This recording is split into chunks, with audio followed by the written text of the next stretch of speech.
Harrison Butker's the kicker for the Kansas City Chiefs, and he's a Catholic, and he was at a Catholic university, and he was talking about Christian Catholic values, including men being men. Women, we know you want to have great careers, but he thinks your heart will ultimately be in the home. Oh, my God.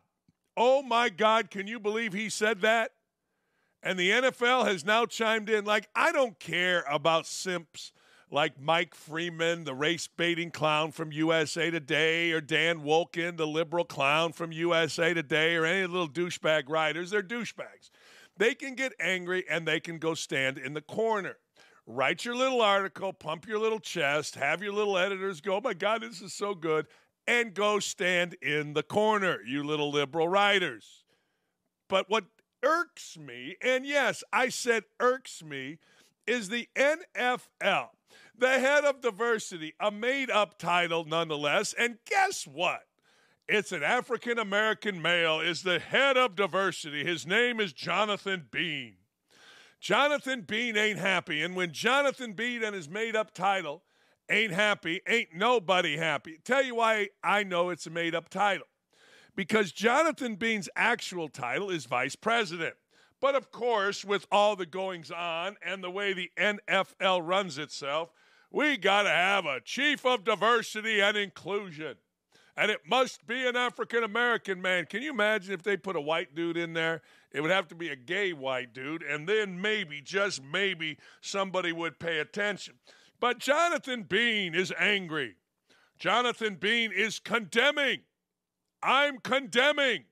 We don't support what's going on here.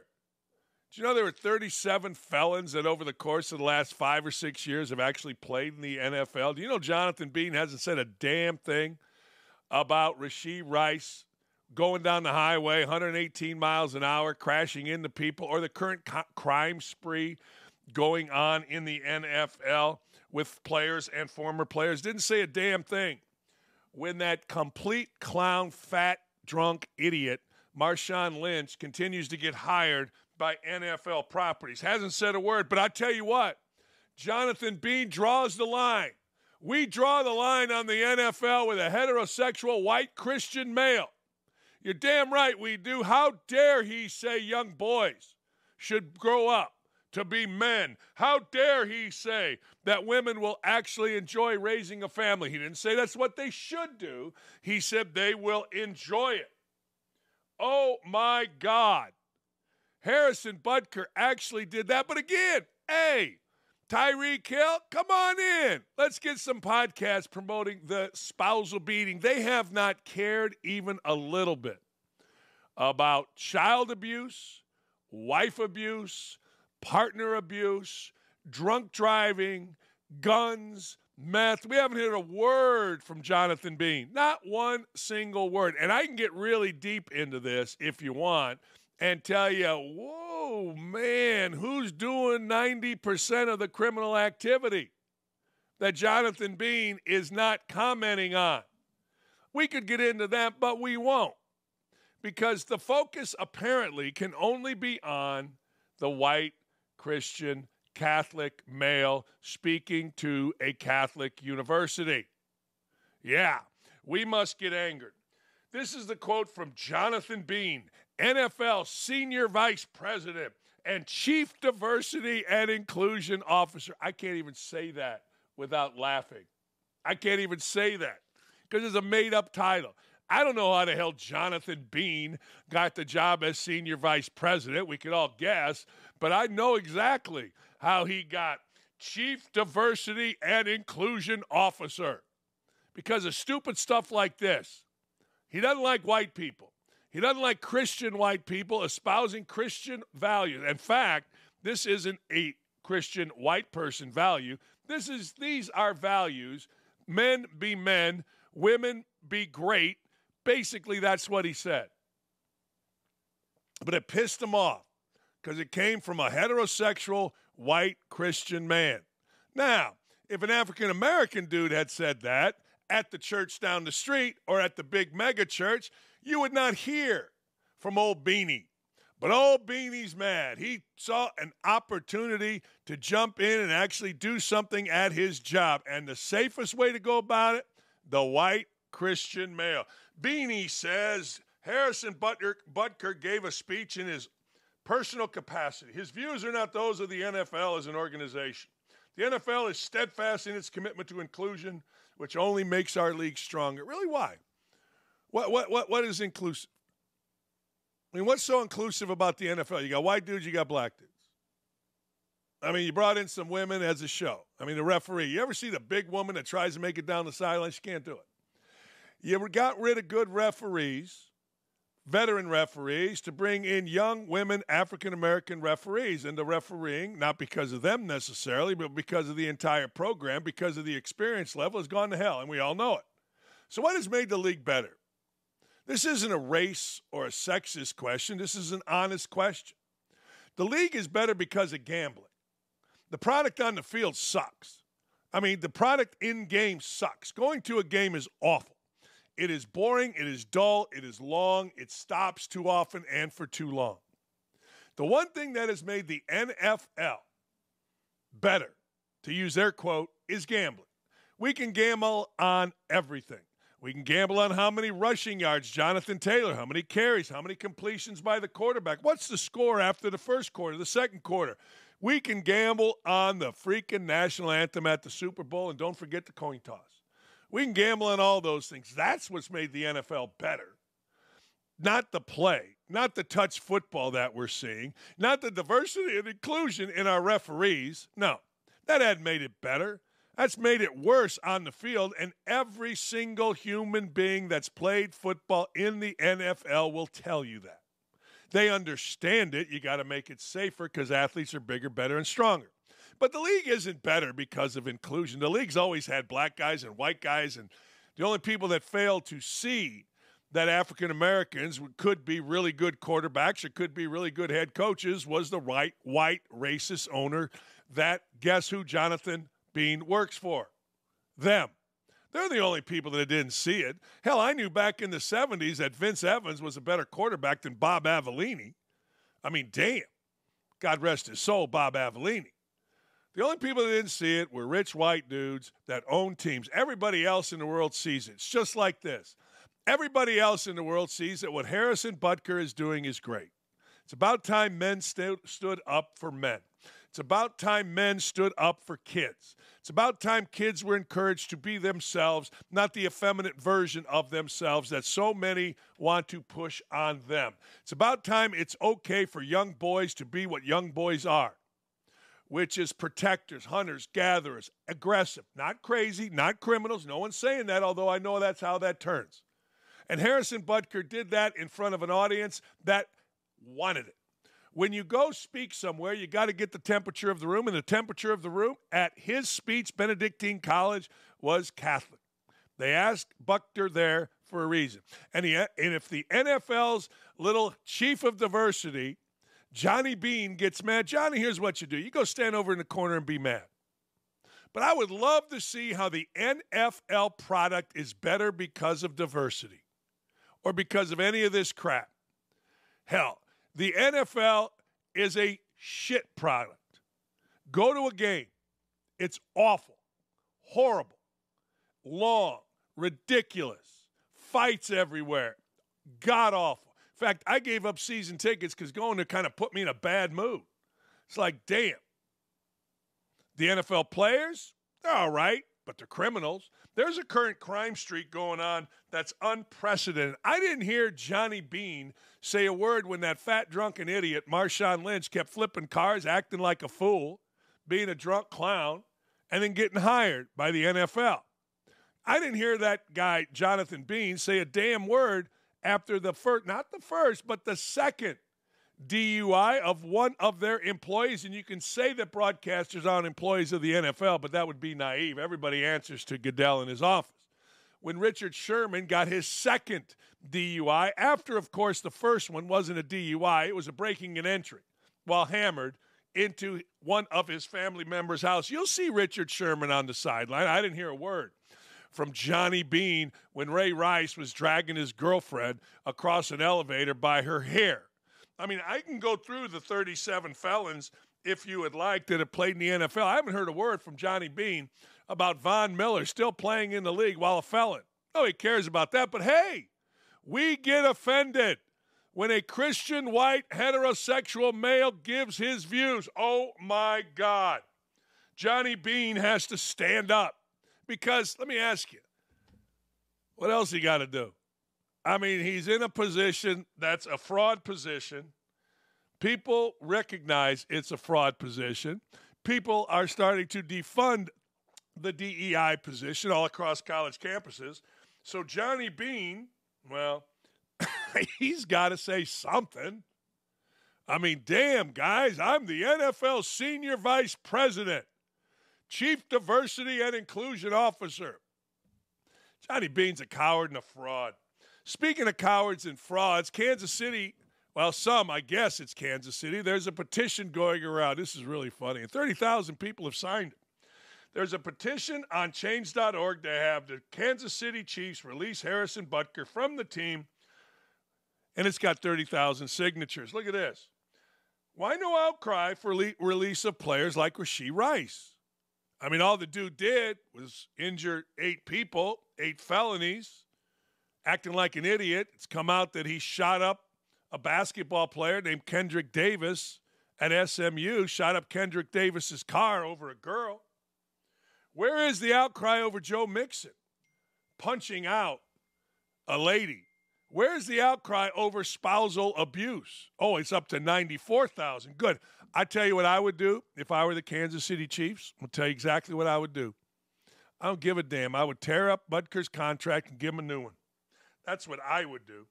No outcry over Rashee Rice. No outcry over Ray Rice. No outcry over Joe Mixon. No outcry out of the 37 felonies. Hey, Von Miller's on the set of NFL property shows, and he's a damn felon.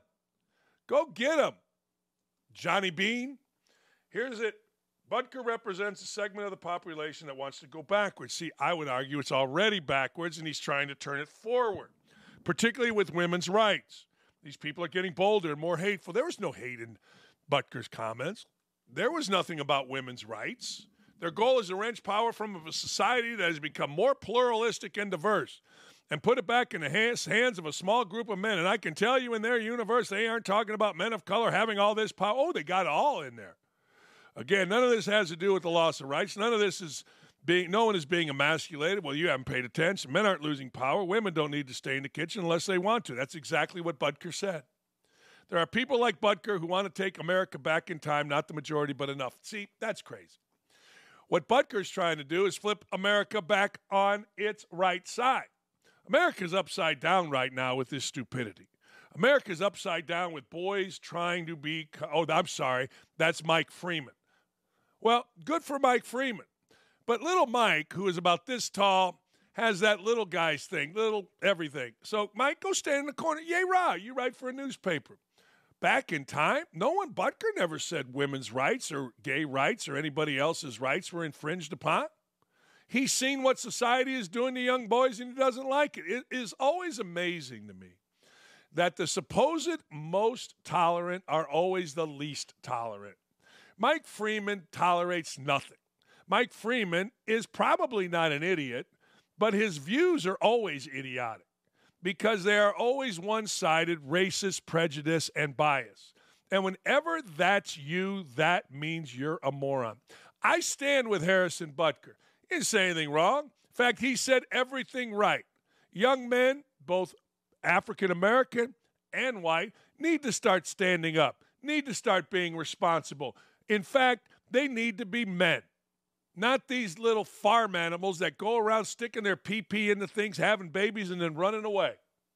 Not these guys that are afraid to say a word because, well, the LGBTQ diversity monster's coming at me. Screw them. Nobody's against the LGBTQ crowd. No one's against any of that. None. Why can't you have both? Why can't you have those that are gay, transgender, and all the other initials? Go do your thing. And why can't he have the vast majority, 90% of us that aren't, act like we were born to be? Men were born to be caretakers. Men were born to be hunters, gatherers, protectors. Women, pretty much the same. I would never say that women should stay in the house. I'm glad I'm married to two, have a sister and a mother that didn't. They're all very proud of their careers. Great careers, every one of them. But when you ask them where their heart always was, it was at home. It just was. The proudest moment of my wife, my sister, my mother, my wife, my ex-wife, my sister, my mother, and my sister-in-law is the success of their children. And if that offends you, God bless you, because you need a lot of Jesus. And I don't ever say that. But if that offends you, and apparently it has, because that's exactly what Butker said, then you have a serious problem. In fact, Mike Freeman and others are always talking about the problem. Well, I would argue they are the problem, because they see something that is innocent, strong, and right and turn it into something it completely isn't. Evil, dangerous, and disingenuous. And that, ladies and gentlemen, is the true sign of a jackass. And anybody going at Butker by making things up is a jackass, in my opinion. Speaking of jackasses, I'll give you one that isn't a jackass, Caitlin Clark. Oh, my God, another white guy. I said something about a white person. How can you do that, Dan? You are such a racist. Well, Caitlin Clark stays above the fray. Caitlin Clark has had shots taken at her left, right, and center by really dumb people. Look, I get it. The South Carolina somewhat education of Aja Wilson, I'm sure, was great. I'm sure she's a brilliant woman. All right, she's brilliant, blah, blah, blah, blah, blah. But even if she is, smart people say dumb things. When she said, well, part of the popularity, a big part, is that Caitlin Clark is white. Okay, so what? You think Kendrick Perkins' fat ass at 5 points a game saying don't vote for white people is on TV for any reason other than he's black? Do you think Uchi Uchaguchi or whatever the hell the woman's name is on the NBA Countdown show is on there for any other reason than she's a black woman? Do you? I mean, really, do you? Monica McNutt, you think she's on there for any other reason than she's a black woman? I mean, people get jobs all the time. People get promoted all the time. People are in commercials, movies, shows all the time. Why? A reason. Caitlin Clark, country's about 70% white. Best basketball player in college, arguably ever, best college career. Captured the nation's attention by how she played. Gets a big contract. Everybody's up in arms, except for who? Caitlin Clark. Caitlin Clark says, look, I think there's opportunities for every single player in women's basketball. I think more opportunities we can give across the board. That's what's going to elevate women's basketball. There's intelligence. Aja Wilson, you're an idiot. Sit back, relax, enjoy the flight. Oh, it's not a commercial flight anymore. Oh, it's a private plane. Aja Wilson, nobody knew your name. Now they do. Enjoy that. Enjoy your shoe, courtesy of Caitlin Clark. Enjoy big crowds, courtesy of Caitlin Clark. No different than Tiger Woods. I said the same thing to white golfers when they were complaining about all of the attention Tiger Woods got, the big Nike deal. Tiger had made more money off the course by the time he started as a rookie on the PGA Tour than most of the golfers had made playing the PGA Tour. And Tiger had never swung a club, and guys were mad. I remember saying, morons, shut it. Everybody's going to get elevated. A rising tide raises all ships, they say. They did start shutting it. Tiger started winning. Didn't even matter. Guess what? Purses went through the roof. Ratings went through the roof. Opportunities for sponsorship went through the roof. A rising tide, Tiger Woods, raised all ships. The white golfer. African-American women in the WNBA, you can bitch, whine, and moan, but it's going to happen for you, courtesy of Caitlin Clark. A rising tide will raise all ships. Anybody associated with Dan Le Batard is the least tolerant of us all. See, Le Batard and his little crew, they always make themselves out to be the most tolerant, but in fact, if you don't agree with them and his little minions, Mina Kimes, Pablo Torre, I don't know, the dude with the white hair, Gregg Cote, who was a long-time arrogant, fat-ass writer down in Miami, then you are a bad person. And I have been the target of Le Batard for years because I didn't respect him. I didn't kiss the ring. I thought his show was garbage. I still think it's garbage, and I think he's garbage. But his sidekick, Gregg Cote, said Indy Star reporter Gregg Doyel should have quit. Gregg Cote would have quit. See, what the Indy Star did to the master creeper, Gregg Doyel, was they said, look, you cannot go in person on our dime, the Indy Star, and cover the Indiana Fever. So what Doyel did opening night, he wrote an article from his basement, which is where Doyel belongs. Now, I don't know. Look, I don't know what's in that basement. I don't. But I got to tell you, it could be that Buffalo Bill from that David Spade movie. Yeah, it could be, man. I don't know, but it could be. That's Doyel. That's the creeper. But Gregg Cote says he would have quit. Let's hear from Gregg Cote. He did, now that I think about it. What he did was cringeworthy. It was sexist. It was creepy. It was juvenile. He deserved to be suspended for a couple of weeks. He deserved that. But I don't believe what he did was a journalistic felony. I believe it was a dumb misdemeanor. But it's a felonious penalty when you tell the lead columnist in a city welcoming its new big star that he can't write about her indefinitely. I wouldn't stand for that. If the Miami Herald tried to tell me that and the role was reversed, I would use whatever leverage I have to say that's not standing with me. You need to threaten to quit. You need to make a mess of this if you need to. You think that's a good idea? Are you crazy? No. You would threaten to quit the newspaper? Yes. They can't tell me what I can cover and what I can't cover because I misspoke at an introductory press conference. Greg, that was not poor judgment. That was not poor judgment. That was not misspeaking. Le Batard was actually going to be a human being. That was not misspeaking. That was an arrogant creeper being who he is, which is who Gregg Doyel is. But the bigger issue is, and this always happens, Cote got it wrong. They didn't tell him he couldn't cover the Fever. Cover the Fever from his basement all they want. Just can't go to games. It's a restraining order against a creep. Who hasn't seen that before? I've seen many of those. Just haven't seen them with writers in towns. Cote, again, you never, ever, I swear to you on my soul, anything you read is not accurate. I'm just telling you. I've had 1 million articles nationally written about me. Not one has been accurate, and you saw an example of it. Cote got it wrong because Cody's kind of an arrogant moron. He didn't get it right. He didn't take the time to read what actually happened. Gregg Doyel wasn't suspended or told he couldn't cover the Fever. He can cover the Fever. He just can't go to games. Now, you think that's not a big deal. Of course that's a big deal. It's not the biggest of deal. Well, it's the biggest of deal that the creeper has a restraining order against him by his own newspaper. That's a big deal. But it's a bigger deal that even the simplest of discussions got screwed up by a media guy, Gregg Cote. Again, he got it wrong. Doyel is more than willing, and he did cover the Fever from his basement, his lair, where who knows who or what he has chained up down there. But he can't do it in person for the Indy Star, at least according to what the Indy Star has said.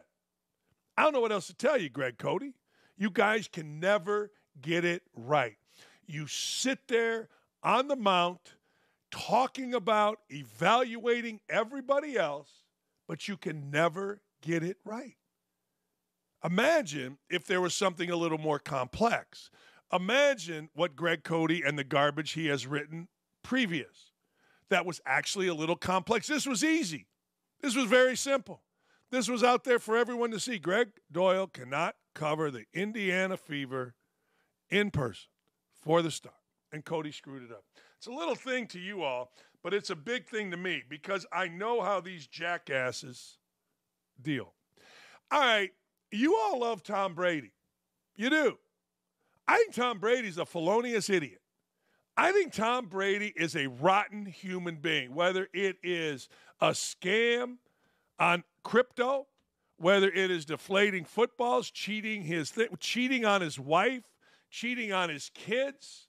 2 women have divorced him. Tom Brady is an idiot. No, he is. And I'll give you another example. I don't give a damn how cute he is. I don't give a damn how many rings he has. I was actually a Tom Brady fan until I realized, wait a second, this guy's awful. Like, this guy is a rotten human being. And now it comes out he's stupid. He's completely stupid. See, Tom Brady admitted that his Netflix special, his roast, affected his kids after the brutal jokes told about him and his ex-wife. And he was surprised. He calls it a lesson to be learned. Honest to God, how stupid are you?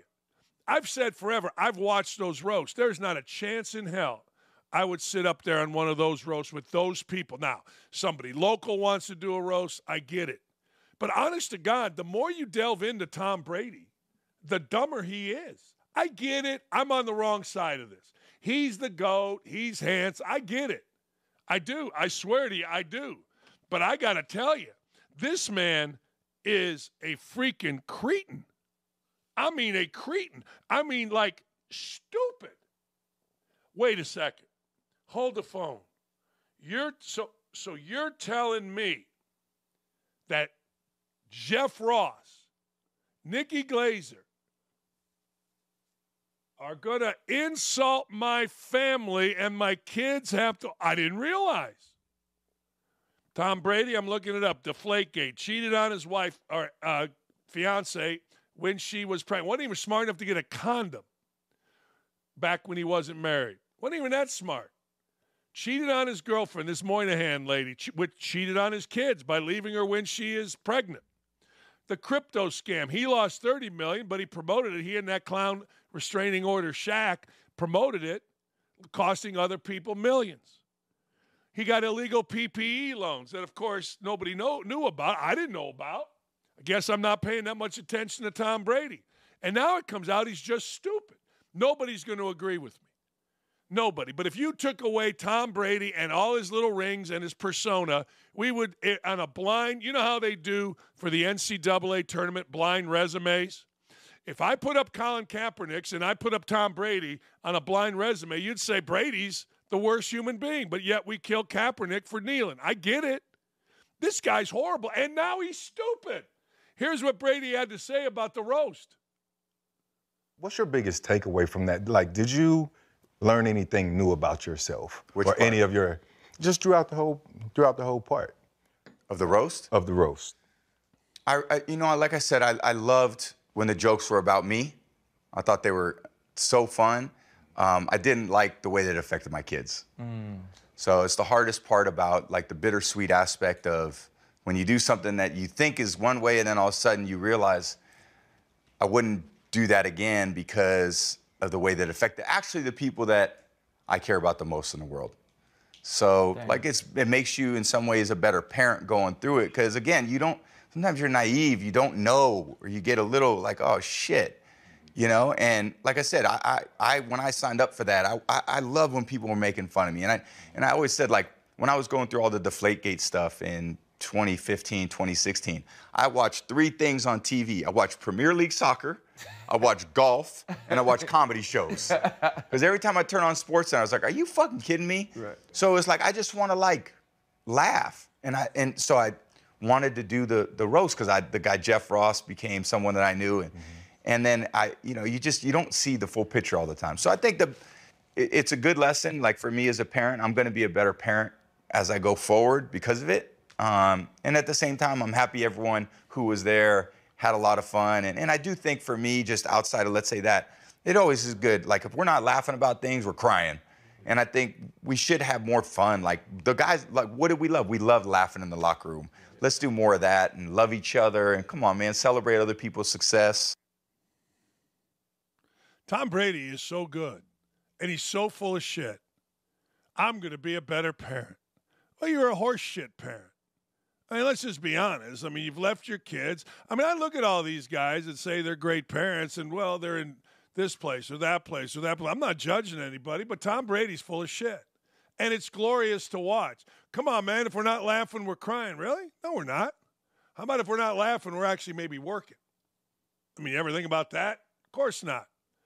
Oh, the guys in the locker room, we love to laugh. I love when it was about me. I'm a martyr. He's so good, and you all fall for it. Tom Brady is full of shit. He is.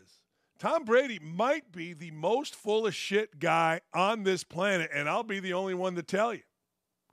Honest to God. And we fall for it. Oh, my God, it's Tom Brady. Oh, my God. He's got 6 rings. Who cares? It's a football. He threw a ball and got it to guys and crossed a line with a football. Oh, yeah. I mean, if you really look at Tom Brady, how dumb are you if you do know Jeff Ross? How dumb are you if you don't know where that roast is going? I mean, look at the lineup. Look, Tom, just say what you said, man. Hey, look, my kids got upset. My ex-wife got upset.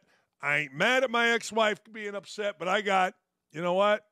I got 8 figures. Is worth it. Kids will get over it. Hell, they got over me leaving their mother, Moynihan, and apparently I was such a jackass that my other wife started cheating with her jiu-jitsu teacher, Giselle, or whatever the hell her name is. Honest to God. But nobody will think that. Deflategate, cheated the sport, walked out on his pregnant fiance. Wasn't even smart enough to have a condom. I mean, if you didn't love the woman, don't have a baby, you dumbass. Got divorced, and a woman was so disgusted with him and tired of him that she started cheating with some jiu-jitsu instructor. PPE loans illegally. Cheated his sport, Deflategate, to where he got suspended for 4 games. $30 million loss in a freaking crypto scam that he promoted. The guy that he promoted is going to jail, that curly-haired freaky dude. This a bad guy. But man, oh man, oh, hey, I love when the jokes are on me. If we're not laughing, we're crying. And then he drops some F-bombs in there to make him sound like a real dude. It's really kind of funny. I was never this way with Brady. I was always pro-Brady. I was always like, yeah, well, Peyton Manning and Brady, it's no contest because, well, but damn, nobody will ever agree with it either. No one will ever pick up on it. No one will ever say it. But that dude is a menace to society. He's the latest in a long line on this football crime spree, former player, current player crime spree, that our guy, Johnny, whatever his name is, hasn't commented on yet. Hey, back to that. I want to see, where's Jonathan Bean on this crime spree? We got meth guys. We got armed guys. We got drugs. We got kidnapping of former players, and I don't see a damn thing from the head of diversity and inclusion. All right, let's go now. We got a lot of good stuff here today. I love this show. My boys are killing it here. All right. Doc Rivers ain't happy. J.J. Redick. J.J. Redick crushed Doc Rivers and his leadership. J.J. Redick's become a pussy-ass mouth. I mean, if you really want to know. He looks like a little bitch boy. He talks like a little boy. And he is a little bit. And I'm glad to see Doc Rivers say, shut up. Shut up. Doc Rivers, here he is. I've seen the trend now. I've seen the trend for years. What's the trend? The trend is always making excuses. Doc, we get it. Taking over a team in the middle of the season is hard. It's hard. We get it. Just like getting traded in the middle of the season is hard for a player. We get it. But it's always an excuse. It's always throwing your team under the bus. They lose to Memphis. Oh, it's his players' fault. Memphis was playing G League guys and two-way guys. And then you look at his quotes over the weekend. Now he wants to take credit for the James Harden trade to the Clippers working out. He wants credit for that. There's never accountability with that guy. That's J.J. Redick hitting on Doc. I thought we had Doc Rivers' response. Let's go. Doc Rivers' response to J.J. Redick. That's fine. Players do. One thing, when you coach, Stephen A., you can be called a player's coach or whatever you want to be called. But if you make decisions that the player doesn't agree with, in J.J.'s case, we didn't cite him back. With the Clippers, I stopped playing him as much. because he wasn't very effective in the playoffs. And, you know, that's all known. But I'm fine with that. Like, usually they all come back to you. They do, because they know everything you tried to teach them or do for them was in good. J.J. Redick's best numbers of his career was under one coach, and you're looking at him right here. I'm the one that grabbed him out of Milwaukee and decided to start him. From that point on, his career took off. There you go. We got beef. We got big beef. We got a lot of beef. We do. We got a lot of beef in the NBA. Like, I listened to J.J. Redick, and I know the story. He was such a mess, and now he seems like this perfect dude. Who cares? You know, seriously, I need more beef, though. We got Isaiah beefing with Jordan 40 years after the fact, and away we go. Aaron Oberhauser is not happy. He's a former golfer, works for the Golf Channel. As we head to the PGA Tour, Aaron Oberhauser torches Jon Rahm. Jon Rahm said, I'm still a member of the PGA Tour, although I'm suspended. I'm still a fan. Jon Rahm left the PGA Tour, and he left it for a bunch of money as the biggest star in the game, or among the biggest stars in the game, not named Scotty Scheffler. I don't blame people for torching him. This is what Jon Rahm had to say. You guys keep saying the other side, but I'm still a PGA Tour member. Whether suspended or not, I want to support the PGA Tour. I think that's an important distinction to make. I don't feel like I'm on the other side. I'm just not playing there. That's at least personally. Well, here's what Oberhauser had to say about that, golf analyst with the Golf Channel. I was astounded to hear that. What was your reaction? He doesn't get it. To this day, he doesn't get it. And this is a guy who wanted a position or wanted to be heard, from what I understand. Either a board position, policy board. He wanted to be heard on this whole thing before he went to live. And I feel like he wasn't as heard as much as he probably should have been. And now I'm glad he wasn't in that position because he doesn't get it. As a PGA Tour player and as a PGA Tour member, still a card-carrying PGA Tour member, and someone who supports the PGA Tour, not happy with what's going on right now, obviously, but supports the PGA Tour, I'm incensed by that, quite honestly, by the level, to your point, of naivete, that you don't get it. You still don't get it. You took 500 large, and then you're going to sit there and tell me, oh, you still feel like a PGA Tour member? I want to support the PGA Tour, and I want the I want to wring his neck through the television. I'm that mad right now. I'm that mad. And every player in that locker room right now, if they watch that, should be on the PGA Tour, should be absolutely incensed with him. I want to have my... That's exactly right. I mean, actions speak louder than words. They just do. They do. And the actions of Jon Rahm is, hey, man, I'm taking a ton of money, and away we go. It's what it is.